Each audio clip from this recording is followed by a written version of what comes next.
السلام علیکم دوستو، تذکرہ ٹی وی میں خوش آمدید۔ دوستو، ویڈیو شروع ہونے سے پہلے چینل کو سبسکرائب، ویڈیو کو لائک اور ساتھ بنے بیل آئیکن کو دبا دیں۔ شکریہ۔ Kashmir is not an integral part of India. It has never been an integral part of India. Jammu and Kashmir is a disputed territory between India and Pakistan. It is more a part of Pakistan than it can ever be with India, with all her eloquence and with all her extravagance with words. The people of Jammu and Kashmir, sir, are part of people of Pakistan. In blood, in flesh, in life, kith and kin of ours.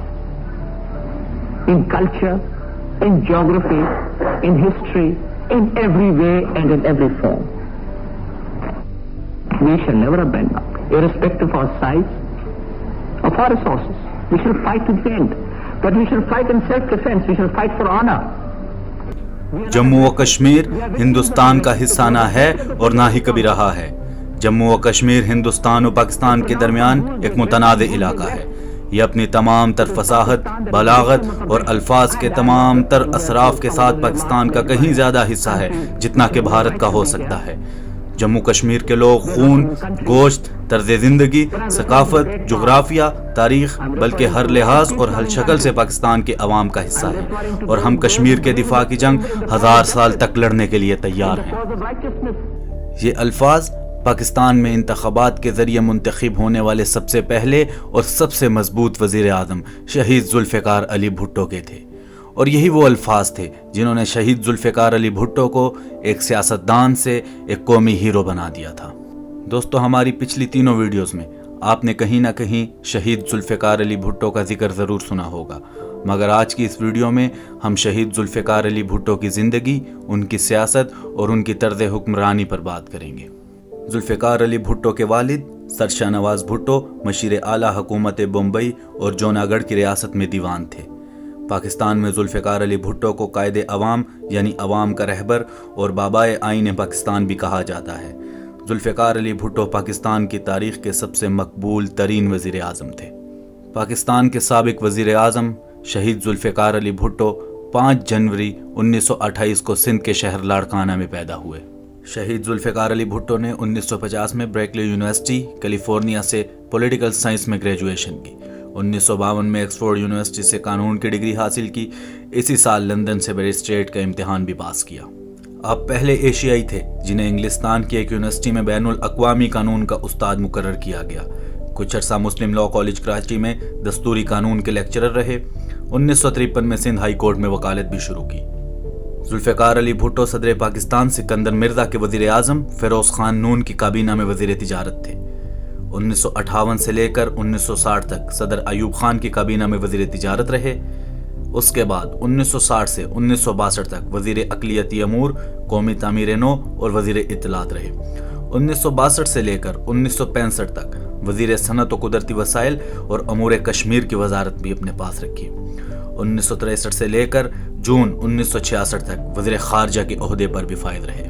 1 مئی 1960 کو روس نے اپنی فضا میں امریکہ کا ایک جاسوس طیارہ مار گرایا جو پاکستان سے ایک امریکی فوجی اڈے سے اڑا تھا۔ روس نے اس واقعے کے بعد پاکستان کو سنگین نتائج کی دھمکیاں دی اور پشاور کے گرد ایک سرخ دائرہ کھینچ دیا۔